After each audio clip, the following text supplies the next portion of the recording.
angle. This is Ayushi Sharma. We'll have a look at our top stories, but as usual, we'll begin with headlines. China's defense budget increases as economy recovers with 6.8% hike, crosses $200 billion.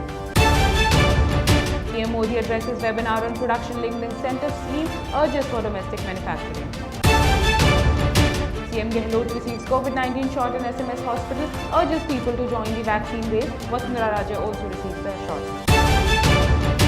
Rajasthan Vidhan Sabha budget session surge continues. Speaker CP Joshi indulges in fight with Dhaliwal. China's finance ministry announces that its defense budget is set to increase by 6.8% in 2021. China's military budget is the second largest in the world after the United States. It is now set to rise 6.6% from last year. China plans to spend $2.10 billion on defense. The country set its annual economic growth target at above 6% this year, while promising to create more jobs as the economy emerges from the coronavirus pandemic. China's GDP had expanded 2.3% last year amid the coronavirus pandemic. The country also set the budget deficit ratio at around 3.2%. Condemning the terrorists who seek to infiltrate across the line of control, the US called on all parties to reduce tensions along the LOC. Price was responding to a question as to what Secretary of State Antony Blinken is going to do to ensure or try to ensure that the ceasefire announced between India and Pakistan is maintained.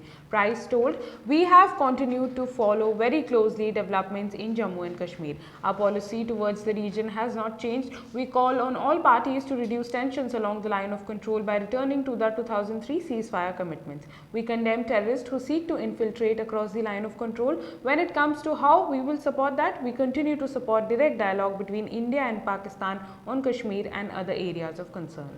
Hailing the Indians residing in the United States of America, US President Joe Biden said Indian Americans are now taking over the country. In less than 50 days, Biden has appointed at least 55 Indians in his administration at key leadership positions, ranging from his speechwriter to the NASA to almost every wing of the US government. This does not include Vice President Kamala Harris, which is an elected position, and Neera Tanden. Nearly half of them are women and a sizable number of them are working in the White House. So far, the Obama-Biden administration has the distinction of appointing the largest number of Indian Americans in any administration. Aiming to free the country's dependency on China, India has now begun the process of manufacturing cargo containers indigenously. India has currently no capability to manufacture its own cargo containers. They are all manufactured by foreign players, mainly Chinese. China is the global leader in cargo containers and routinely wins global tenders to manufacture and supply containers across the world, including India. They are cheaper than global competition and operate at a scale unmatched by anyone. Post-COVID, with bilateral ties with China turning sour, Indian government orders less than the value of rupees 200 crore cannot call for global tender. Braithwaite and Bharat Heavy Electricals Limited have received developmental orders from Container Corporation of India, which owns 85% of the container movements market, to try and make 1,000 containers each. Prime Minister Modi today addressed a webinar on production-linked incentive schemes. PM on measures for boosting domestic manufacturing said India needs to work with the same approach. Our government has brought one reform after another in this sector.